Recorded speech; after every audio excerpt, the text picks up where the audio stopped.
Well, hello. Hi, good-looking Austin, Texas. First off, I used to live here, so this is a bit of a homecoming. And the work that we are doing, I am deeply proud of. Hey, Felix, how you doing? We are here to share the joy and the entertainment, but also the education of Drag Story Hour, and also to dig into what's happening today. Before I do that, we have stunning people to bring to the stage. The first person I would like to bring to the stage, I'm Beatrice, aka Black Benetari, and I am the board chair of the National Drag Queen Story Hour Network. More importantly, we have an executive director that does not quit, and I would like to invite Mix Ona Louise to the stage. The founding member of the New York chapter, and now our executive director. Next up, we have a stunning, smart, intelligent professor, drag queen, Little Miss Hot Mess. Be sure to pick up their books. There's 2 of them because we write as well as read. All right, next up, who do we bring out next? I think we're good. We have 2 extra special guests That we're introducing now. Yes. Great. It takes a village. That's something we should all know in education. First, please bring out Dee Dee Camacho. If you want to see Dee Dee read, go to El Paso where they are the chapter lead. That's right, Dee Dee. Thank you. And Hi, everybody. Hi. And last, but certainly not least, please bring just the sweetest little cup of sugar, Panda Dulce, one of the original Drag Queen Story Hour queens from San Francisco, California. Hey, everyone. Thank you so much. We're gonna have our guests come back. We're gonna have a seat, and I want to pass this on to my friend, Ona. Please. Please, Louise. Hi, everybody. Hi, Austin. How are we doing? Great. Ooh, this is a little nerve-wracking. Okay, great. Well, welcome to Drag Story Hour. I am assuming you've all heard of us at this point. Welcome, and this is our fight for queer Herstories. We're gonna fit this into 1 hour. Let's see if we can cover it all. Yeah. Okay, so this is our cast of characters that we've met. Here's our lovely faces and names. You can, follow us on social media and support local drag in your area. Yes. Great. So this is our mission. We celebrate reading through the glamorous art of drag. Our chapter network creates diverse, accessible, and culturally inclusive family programming where we want children to be bright lights of change in their communities. And that's kind of just what we do. We are a children's literacy nonprofit, a 501c3, and we use art to spread literacy, equity, and have safe spaces for everyone. Great. So once upon a time, this is our timeline. We do not own the intellectual property to use costume in education, but our network has inspired lots of people to bring this global. So the first drag artist that we can think of is the Sisters of Perpetual Indulgence in San Francisco. Yes! So they were the first ones to read in 2006. And then we had our first Indigenous drag story hour in Canada in 2015. And then the drag story hour, as you know it, was birthed in San Francisco out of the Castro Library, the Harvey Milk branch, I believe.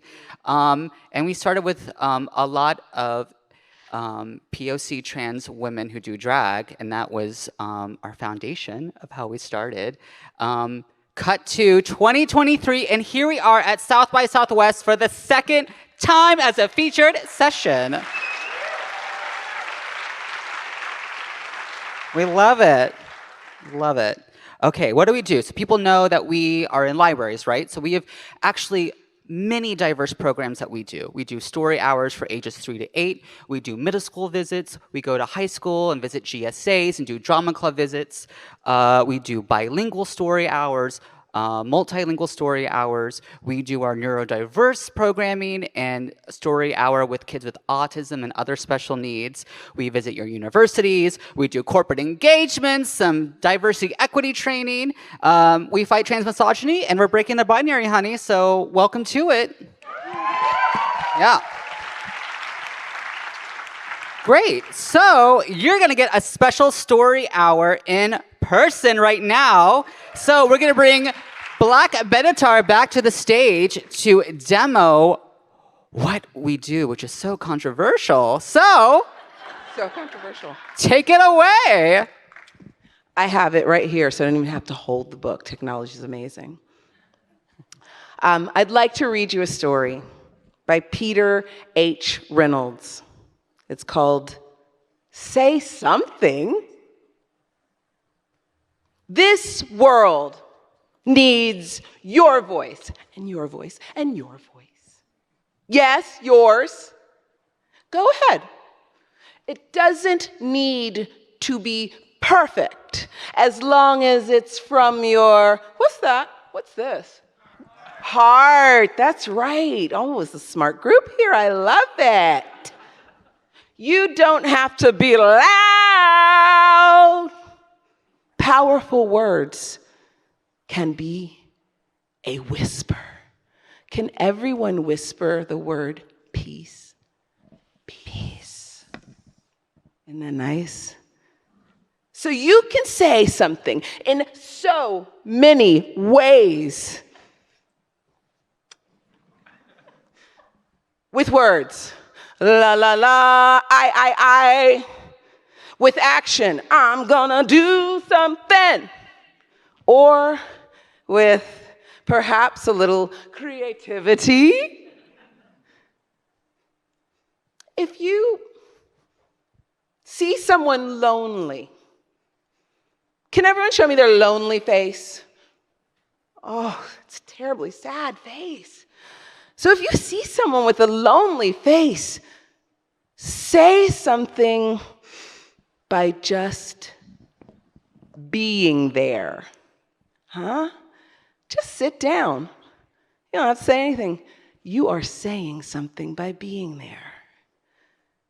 If you see an empty canvas, not a wall on the street, a canvas, okay?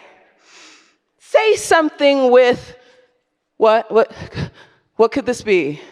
What do you do with a canvas? You dip and you paint with a, say something with your brush. If you see an empty lot, say something by what?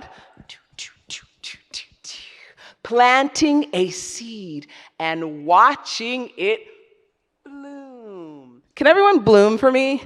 Bloom. Oh, that was beautiful. You are all a gorgeous room of flowers. All right, let's get real here.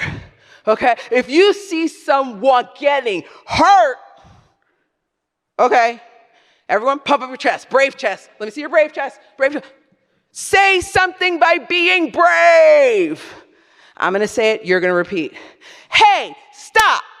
Hey, stop. Oh, do it with a hand. Hey, stop.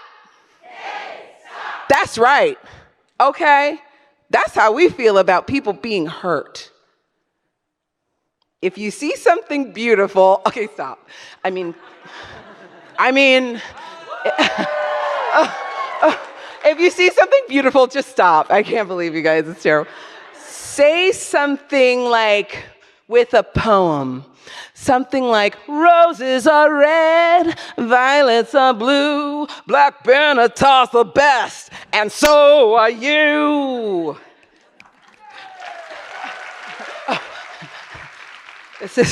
I love a captive audience, okay? This is why we read to children, okay? If you have a brilliant idea, what's the brilliant idea? When you put your finger up, everyone go, Eureka! 1, 2, 3, Eureka! Yeah, you say something with a little confidence, you know? Let them hear you in the back, Eureka! Yes, that's a good drag name. If you want to show the world who you are, ooh, you know what you gotta say? You gotta say something with style. If you're angry, okay, let's see some angry faces. We're angry faces. Here's a beat.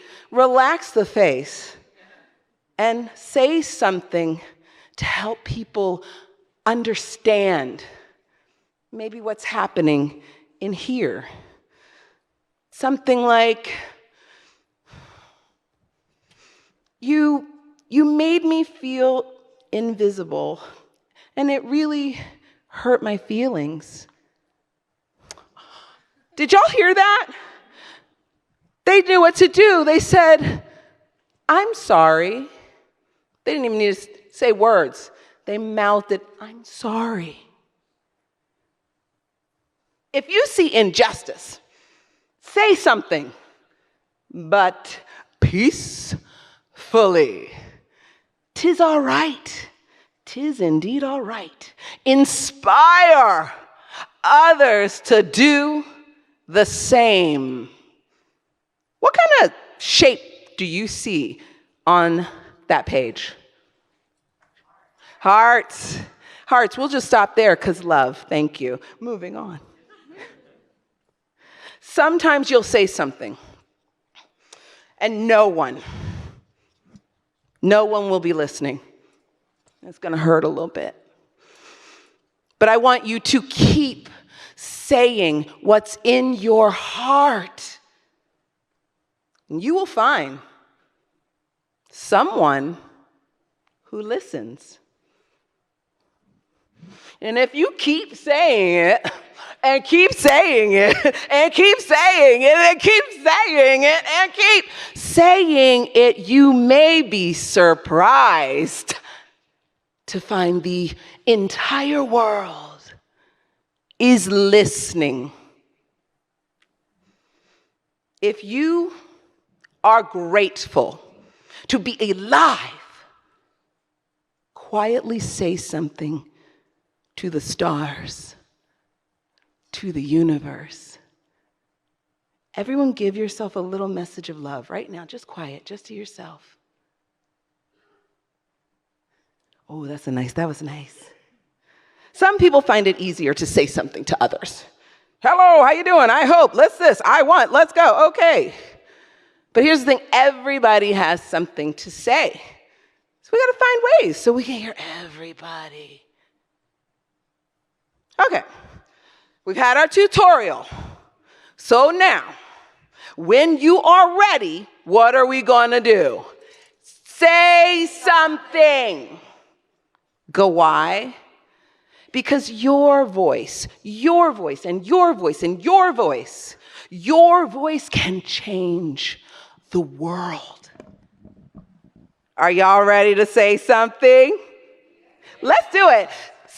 Say something. Woo!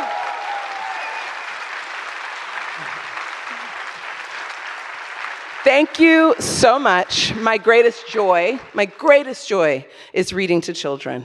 It is just like the first step of literacy. It's the first step of your own critical thought, making images in your mind, the first part of understanding that you can manifest things. And here, a person who has manifested 2 incredible books also manifested a drag pedagogy. Please welcome our professor, Little Miss Hot Mess.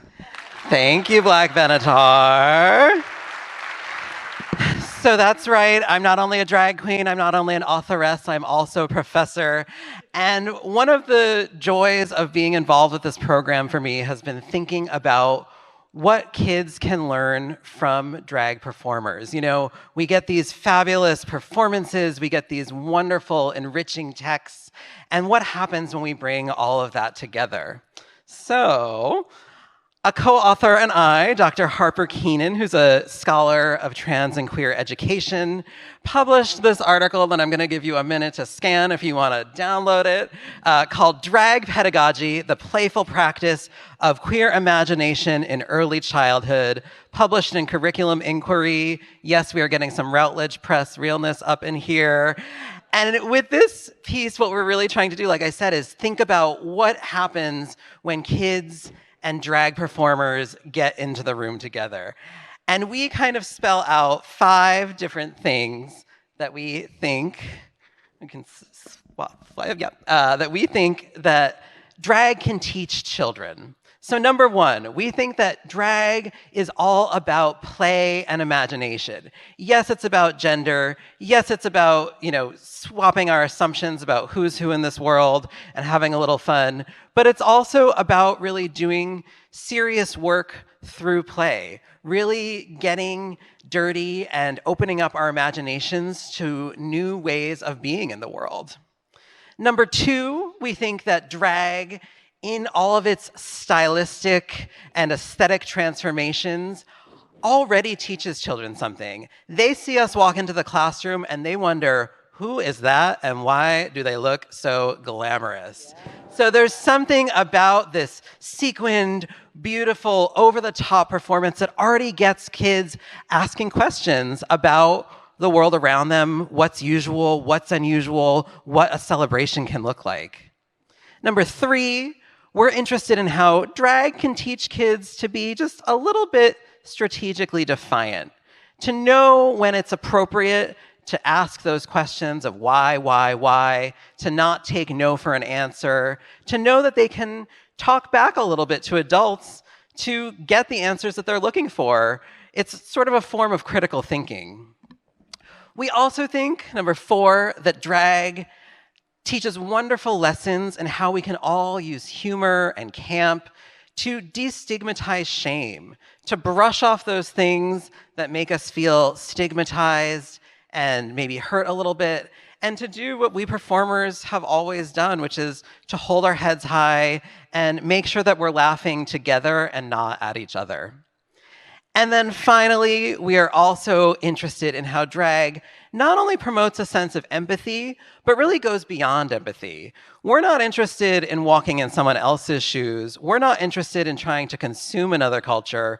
We're interested in making culture. We're interested in making our own shoes and trying on a million different pairs and seeing how it feels in our bodies. And there's something incredibly creative about that. And in that process, we feel like we can also demonstrate the kinds of queer chosen families that so many of us drag performers, queer folks are a part of. So there's a way that kids can really learn that they're not alone in this world and that, the people who have their back are some of the most important people in their lives. So that's just a little bit of a taste. I encourage you to download the article to read a little bit more. And I think we're going to have a little bit of a conversation now. So please welcome back our wonderful moderator, Felix. I saw you get up and I was like, I don't think now I'm alive. Okay, great. Well, I hope I was alive before. Hello, my name is Felix Nguyen-Dalton. I'm with the Transgender Education Network of Texas. We just had our Trans Advocacy Day today at the Capitol. So Thank you so much. About 300 people turned out, and we made a lot of noise in the Capitol, and we only got in a little bit of trouble for it. So I think overall it was a great time, and so I'm happy to bring part of that conversation here. What we're going to do today is we're going to reintroduce our special guest. Isn't that right? So if I could grab Panda and Dee Dee, thank you. Yep, there they are. Great. I didn't want to surprise them. Jonathan, you have it. There's so much chair. Like this? There's. Okay, you're happy on the I table? think I'm stuck, so this Okay. is perfect for me. Couldn't get the hips out. Okay, I was just like, there's so much chair here. Like, I don't know what to do with myself. Yeah, we wanted to bring these voices all to you today, and also to take some of your questions, which I know have been coming in. So happy to see those whenever our friends backstage are ready to hand those to us. Yeah, so we wanted to bring some of that to the conversation. We wanted to talk a little bit about how the landscape in Texas is right now. As many of you know, it ain't great, or else we wouldn't have been rallying at the Capitol earlier today. But the thing that really ties it all together, in my opinion, is that the stories that we hear influence the stories that we tell, and that is a huge part of our work in public education and advocacy.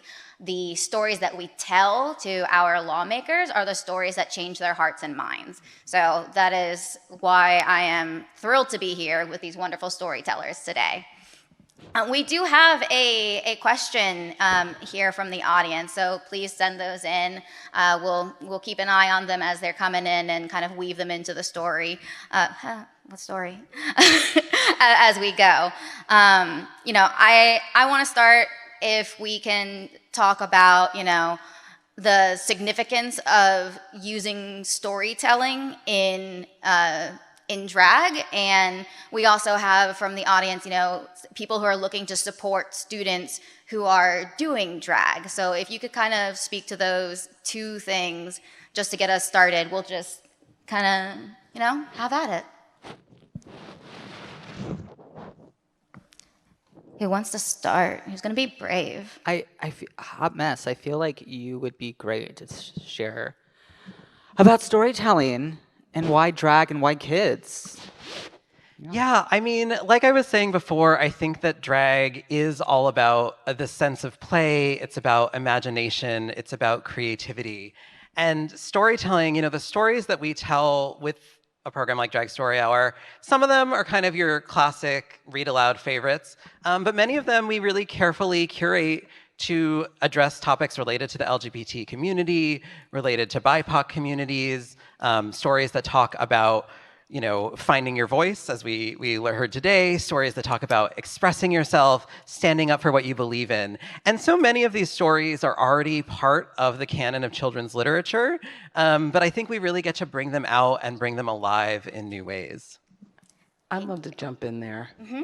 I think it's just really important to remember that queer people have families and kids and uncles and brothers and sisters and cousins and grandmothers, and having programming that is representative is about having inclusion. And the reality is that queer family programming is all family programming. Like it's every nationality, every race, every gender, we're working to include us all. We want to raise the level together. So I think at the heart, it's really about families having equitable access to programming that's going to create good citizenship in their children. Thank you. Thank you. Is there anything else anybody wants to add? All right, there are a couple of things that are coming up in the questions that I'm finding interesting that I'm also thinking about, because one of the bills in Texas right now is very much along the lines of that sort of don't say gay, where you can't talk about gender identity in the ways that we want to talk about gender identity in these gender diverse and expansive ways. So how do you think we can support our students and support individuals who are doing drag how can we support them either, in schools and just sort of in general, because we have bills that are attacking gender in performance in any space, just trying to establish that as a quote unquote sexual act, which bars, things like Drag Story Hour from happening at places like libraries and restaurants and bars or anything like that. So can you talk about how people can help us feel safer in these spaces? I can speak to that. I mean, it is a scary time. It is straight up dystopian, right? And I think visibility, and in specifically strategic visibility, is going to be the answer for this, especially at this age, right? So I was doing a reading at San Lorenzo, and it was stormed by Proud Boys, and I think what I wasn't prepared for was less so the event itself, but the immediate aftermath in which I was in fight flight. And it wasn't so much what had happened as much as it was the hypervigilance that you're launched into afterwards, anticipating that someone you run into on the sidewalk is going to harbor a certain resentment about my race or about my sexuality, or that someone knocking at the door is going to have harmful intent, right? And so I think it's overwhelming as an adult to see your newsfeed just totally bombarding with acts of violence and hatred, and it's very easy to feel like it's this amorphous thing out there that isn't concrete, it could be anywhere, et cetera, right? And so when I say strategic visibility, what I mean is they need to know that parents support them, that teachers support them, that the adults in their lives have their back, that there's a light at the end of the tunnel that they may be accessing through media, and possibility role models who are going to really show them that there is an end to this and it's over the rainbow. I think that is a critical thing that a lot of queer and trans youth specifically need. They need that hope. And one of the reasons why I'm so thrilled to be a part of Drag Story Hour is because it is a beacon of that.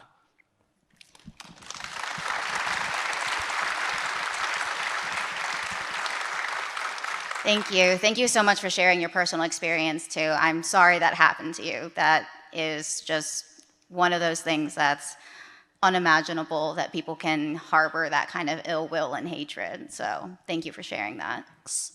Yeah, it reminds me too of the conversation we were having at lunch yesterday, where Regan brought up that storytelling is a vehicle through which we deliver these messages about identity and expression, and showing students and children that these people who are like them are not just, villains in movies or poorly characterized individuals. What do you think, using that specific medium of storytelling and story hour, something that's kind of a time-old tradition, what do you think that brings to the table that other methods of representation don't? I know, it's kind of a stumpy one, isn't it? Yeah. Will you ask it one more time? If I remember it. Okay. Basically, what I'm getting at is, why do we use the vehicle of story hour as opposed to other means of getting our message across? Absolutely. The one thing is we are all really good at reading stories, and when that's your gift, we're going to fight to give our gift. We're very gifted at orating. But I think that what we know is that it's not yelling at someone that's going to change people's minds. It's experiences, it's stories, it's narratives, it's finding those personal crossovers that plant a seed of change in people's hearts. And so I think that this vehicle, and with these incredible children's books, the children's books that are out there right now are so wonderful, and they help explain complicated emotions. And so to be a part of one, sharing another person's creativity and that narrative, and then being able to bring a light and enthusiasm and a sparkle to it, it disarms people. children and adults alike, and it allows light in. So I think we really have to use stories. It's the thing we have all in common, right? We all have a story. I have something to add to that too. So my background's in social work, and there's actually, there's a methodology called narrative therapy. And it's this idea that if you've experienced something traumatic, the way that you tell your own story and come to understand what has happened to you and what you've done is influential and foundational in how you heal. So for example, something happened to you, instead of saying, you know, like, I couldn't do this, so I'm a failure, or I never want to do that again, you say, I did the best that I could in that situation. I was presented with a really difficult scenario, really difficult circumstances. And I think that is immensely valuable in the minds of youth. And we do it all the time as educators. Like in the playground, somebody doesn't win the science fair and they're like, God, I never want to do science again. You said, well, you put your best effort into it and you learned something. And that sort of reframing is so integral to just moving forward. And so having possibility role models and potential role models just shows you what your story can be and what it's like to command your own ship of your story, right? It's also what the organization is doing to reframe the conversation around queer and trans people in general. Like, we are not this sordid character written in Ace Ventura or The Crying Game or Family Guy. We can be the center of our own stories, and we can be glamorous at it too.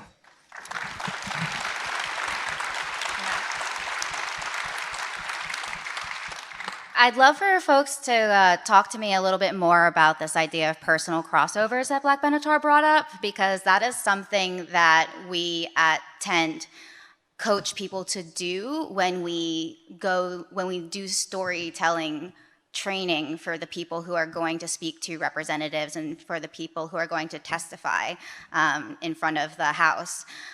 We talk to them about making a personal connection with the person that they're talking to, whether that's as parents, through their faith, or anything like that.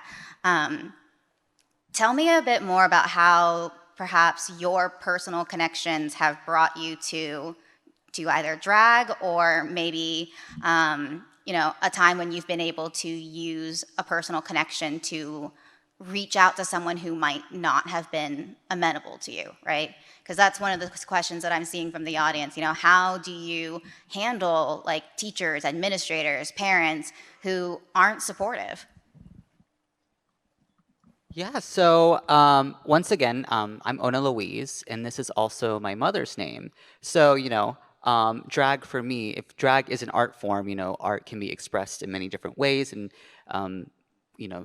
ways to make art. So I was like, oh, let me have this interesting creative outlet to kind of get close to somebody in my life that I could not be close to. I was sent to gay conversion therapy. I was really, turned away from the church after all this investment and then my spirituality growing up in Georgia and the South. And I could have easily, turned within and kind of shut a lot of creative outlets out. But for drag, I could express myself and find different ways and points of view that I couldn't find before, not doing drag. And doing drag and being queer is not easy. It's not like, oh, I'm going to write a book or paint and everyone's going to love it. It's like people are really going to hate you and not like what you do. So, this wasn't like an art form that would be an easy route to go for expression as well. I don't know where I was going with that, but I think you're sharing a crossover. I love it. Little crossover. Yeah. My little crossover is I was assigned female at birth, and I very much wanted to have children. It was a deep, deep, deep desire, and I took it for granted. I just knew I was going to have them. So I had a great old time, in my 20s and 30s, and then I was like, I'm good, let's do this. And 10 years of trying, and I started doing Drag Story Hour because I have a desire to see the world transformed. And I have a desire to protect children.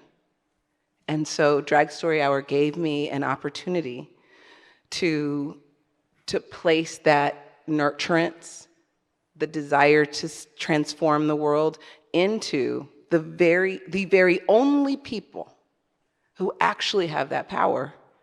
And so it felt like the best service.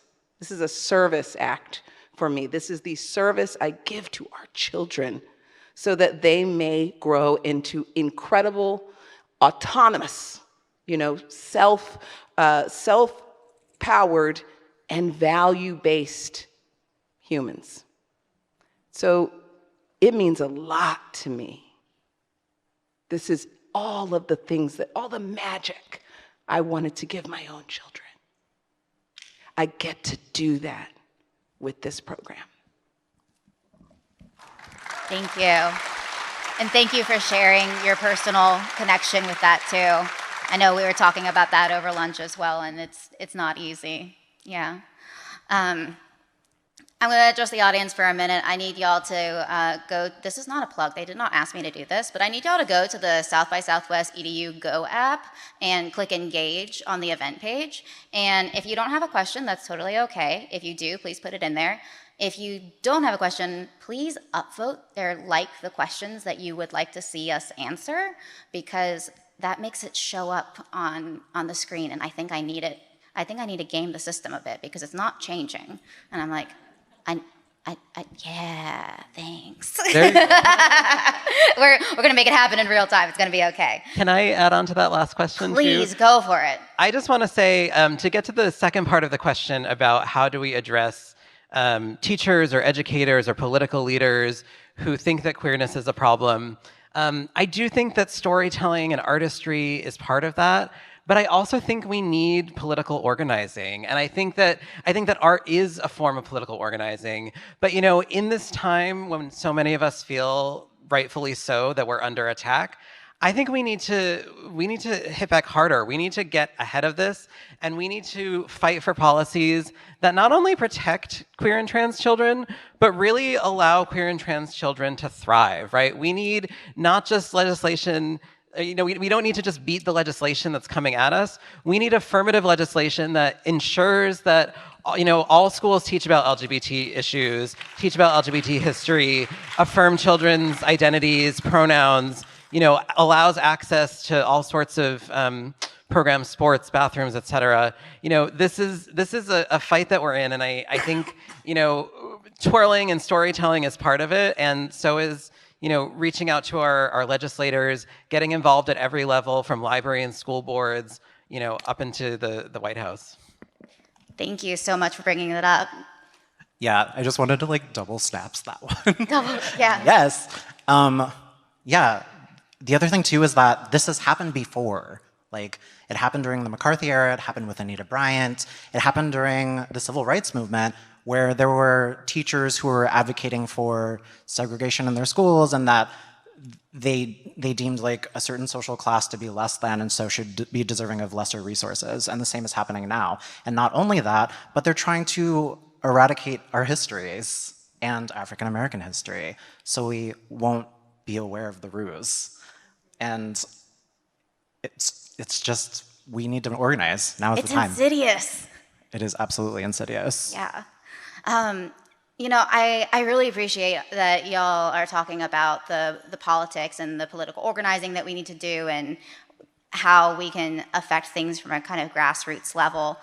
It is challenging, though, I think, because at the same time that we have to do that, we have to recognize, too, that we are people before we are political topics, right? And not at all saying that that's what y'all are saying. But that is what some people feel, that, we don't talk about gender or sexuality because that's political. We don't do that. What do y'all have to say about that? I mean, gender is visible whether you talk about it or not. Everyone's in drag all the time. I mean, if you go to a funeral, a wedding, a job interview, a first date, you get in drag, honey. You do it. You're in that bathroom getting your look together, getting your, steaming and ironing. gender is, it's everywhere. It's on the TV, it's on social media, and we've been fed a certain viewpoint of what gender and gender stereotypes look like for forever. So we are just a mirror to what people are actually seeing, and it scares them, and that fear comes out in anger, but that anger is from within. So, but that's another session at South by. Thank you. Do we have anyone who wants to add anything to that? Because I have a kind of tail, a follow-up. I'm just happy to be here. I love you, Dee. I mean, this is as good as it gets, and I'm hoping it gets better, but I just appreciate and for all of us to have this conversation and just, speak out about what we love and what we're doing. I mean, it will benefit somebody out there. So thank you. I really appreciate it, just everybody attending this event. Thank you. Yeah, I fully agree. To ensure that we can keep doing things like this, I know that y'all are having to fight for your place because, like I mentioned earlier, there are bills that are trying to classify, any kind of act in which the performer wears clothing that isn't what they're supposed to according to their gender, which good luck trying to put that. Totally. I can barely even get the words out, so I don't know how anyone's going to get that written down in a way that makes any sense, and also doesn't hinder all kinds of art and theater that has nothing to do with LGBTQ folks in terms of subject matter.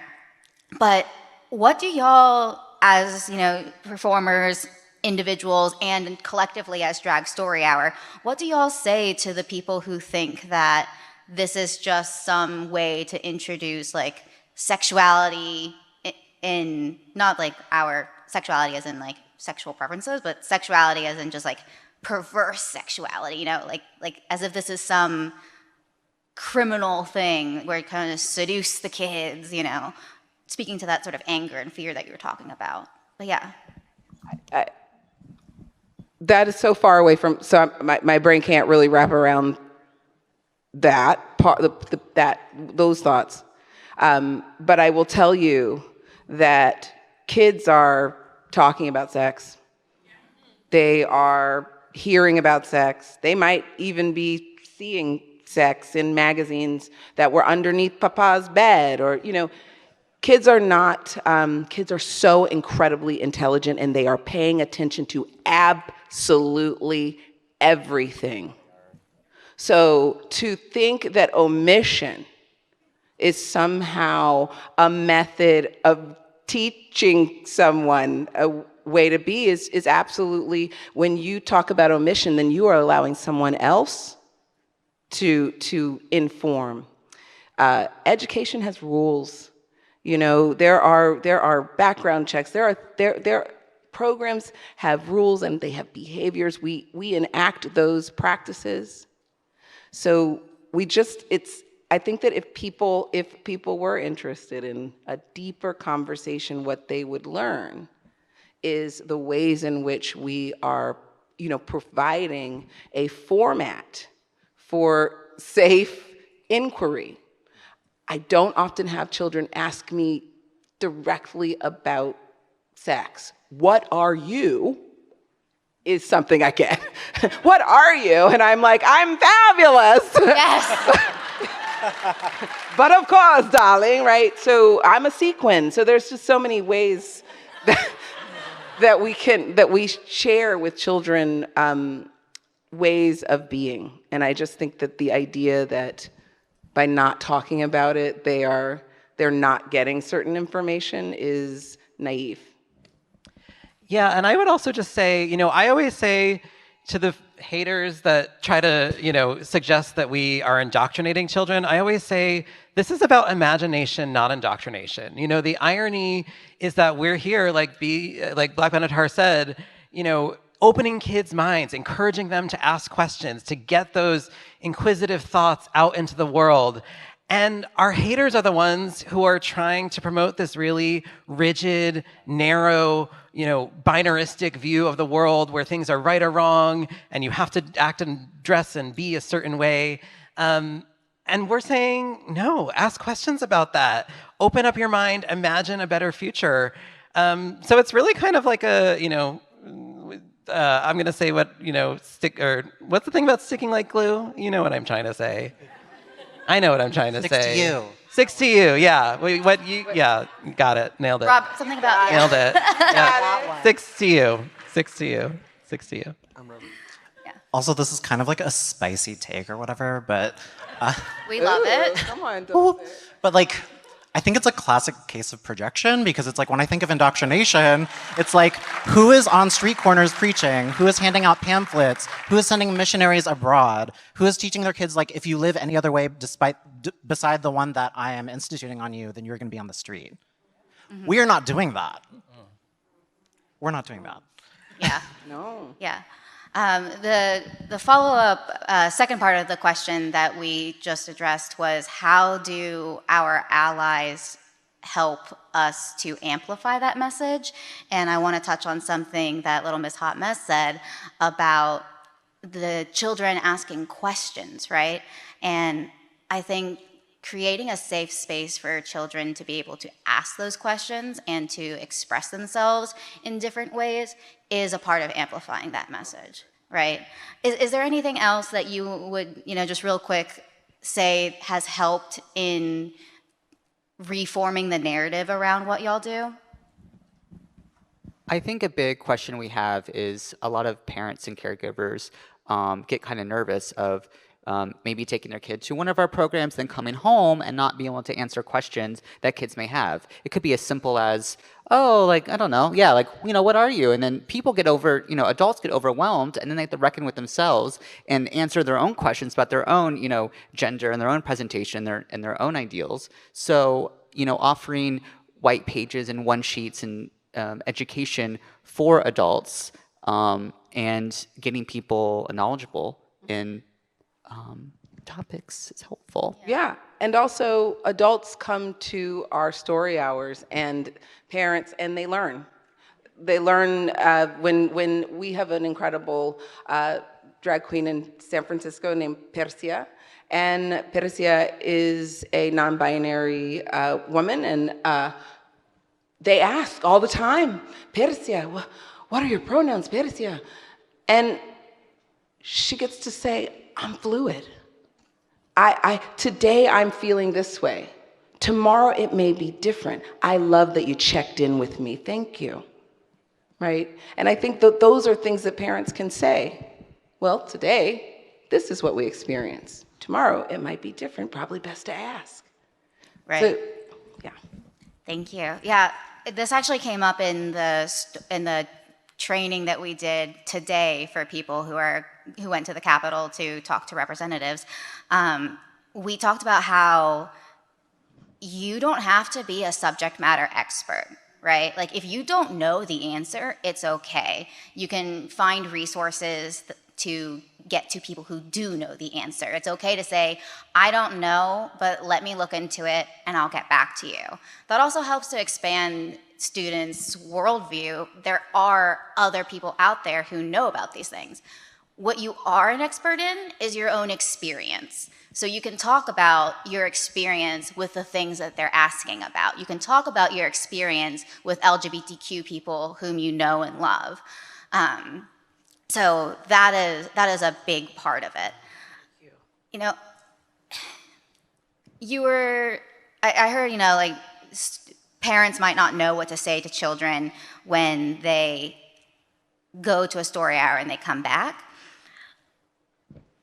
I'm curious to hear what you all would have to say about public backlash, in terms of the people who are our allies and our advocates, when they stand up and help to amplify our voices and they receive backlash. What do we say to both the people who are trans, non-binary, LGBTQ, and other? what do we say to encourage them to keep doing what they're doing and helping us? I say keep trying to do it before it's not an option anymore. This may be the last time we're in Texas in drag in public. This could be the end. Like, the kids are reading to could never have a story hour like this again. So it's you have to fight for your right, as hard as it is. And the queer experience, this is nothing new. The hate, the backlash, this is happening since day one. The same people that are bullying us now were the middle school bullies, but now they have an iPhone. So, cool. That was super funny, by the way. Yeah. That's me. You have to keep showing up, right? Like that's the thing. If you're afraid of public backlash or ramifications, like I have to say, I've been canceled on Twitter like twice this year already. Thank you. Join the club. I know, right? It's like somebody has something. I got canceled for being racist, y'all. Okay. I'll unpack that later. But you still have to keep showing up, and you have to correct the narrative where it's wrong. You have to use your storytelling vehicle and your voice to say, hey, that's not correct, and here are the things that I want you to know, and again, make those personal connections. We only have a couple minutes left, but I do want to, before we do our close, but I do want to kind of pull it back to a high note, and people are really curious to hear about the most affirming moment that you all have had with an educator. I know the most affirming one, right? Well, I'm going to say I had so many great teachers in my life, but I actually want to shout out an affirming moment that I had as an educator as part of Story Hour, because I see there's another question asking about our joyful experiences at readings.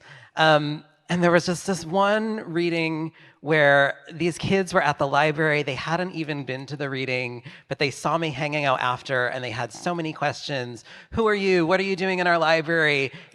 How do you get the glitter to stick to your face? Is that your real hair? Et cetera, et cetera. By the end of it, it felt like we were at a slumber party braiding each other's hair. Yes. It was so sweet and intimate and innocent and curious and joyful. And it's those often small, quiet moments that I think are what really make this program beautiful for me. Yeah, our story hours for kids with autism and other special needs in New York City, we had a parent reach out to us saying that their kid could never sit through a story hour.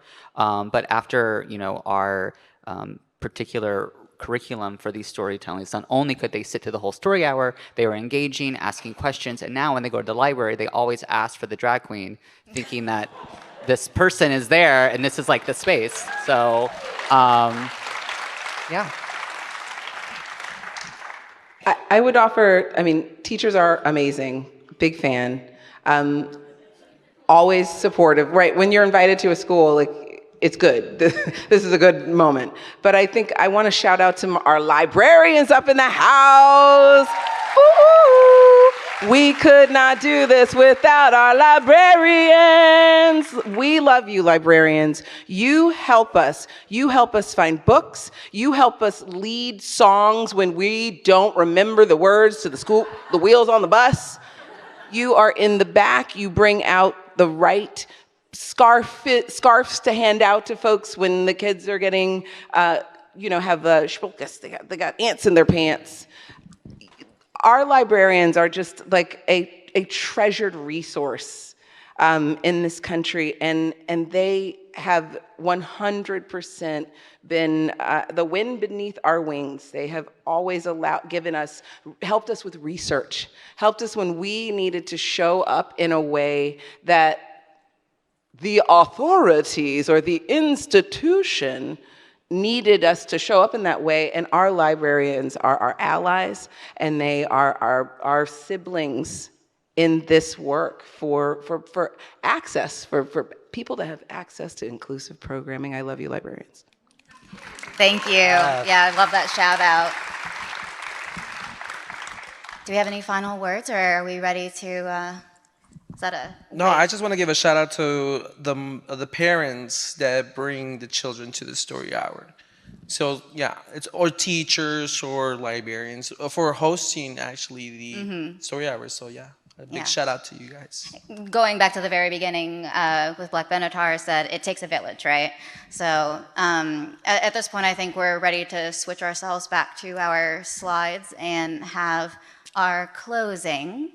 And I will turn it over to you. Yes, so South by Southwest EDU, we want to leave you with a little bit more of that good feeling of magic from Drag Story Hour.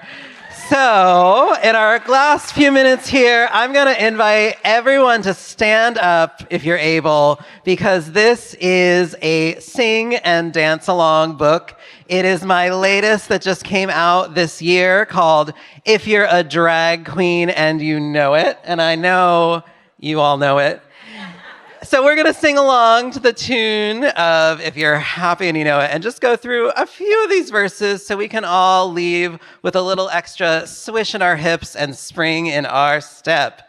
So, if you're a drag queen and you know it, blow a kiss. Mwah. If you're a drag queen and you know it, blow a kiss. Mwah. If you're a drag queen and you know it and you really want to show it. If you're a drag queen and you know it, blow a kiss. Mwah. If you're a drag queen and you know it, strike a pose. Any pose. If you're a drag queen and you know it, strike a pose. Pose. If you're a drag queen and you know it and you really want to show it. If you're a drag queen and you know it, strike a pose. Pose. If you're a drag queen and you know it, say ta-da, ta-da. If you're a drag queen and you know it, say ta-da, ta-da. If you're a drag queen and you know it and you really want to show it. If you're a drag queen and you know it, say ta-da, ta-da. If you're a drag queen and you know it, shake your bum. Woo! If you're a drag queen and you know it, shake your bum. Woo! If you're a drag queen and you know it and you really want to show it. If you're a drag queen and you know it, shake your bum. Woo!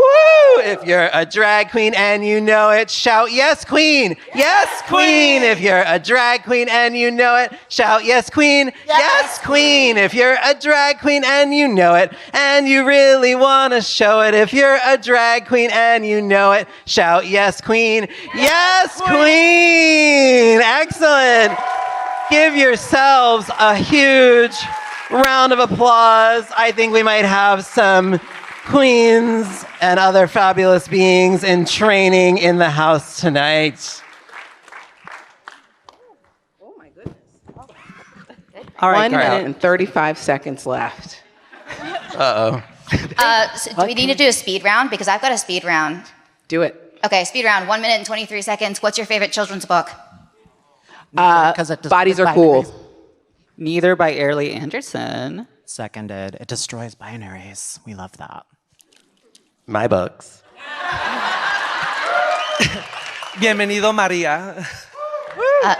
I haven't read a children's book in forever because I haven't experienced Drag Story Hour. You're in the right place. I know. I feel very, very excited and enlightened, and I'm also excited now that I get to perch because I really wanted to perch. I was like, I'm swallowed by this chair. What am I going to do? But what's the book with the caterpillar that like eats? Very Hungry Caterpillar. Oh, Worm Loves Worm.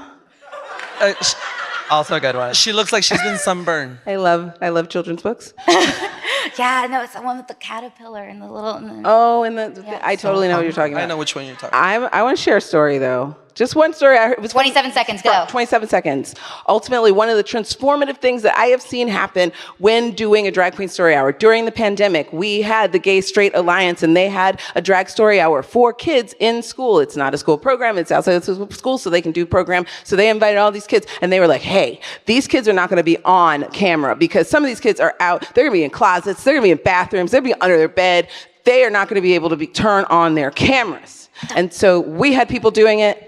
By the end of that reading, everyone had their camera on. That's it. Props. We're done. Yes, so if you want to continue to perch with us, on Saturday, we're going to be at Cheer Up Charlie's doing a dragtivity day at 4 p.m. to 6 p.m. And you're going to see us read books, do some fun lip syncing, and you can get Little Miss Hot Mess's books signed by her. And come play with us. And I want to give a really amazing shout out to Regan and Elise, who've been here with us on this trip, making sure that our nails and wigs and boas are on before we leave the house. So thank you so much. Thank you. And a huge thank you to South by Southwest EDU for having us, for showing the importance of honoring and celebrating LGBT children and education.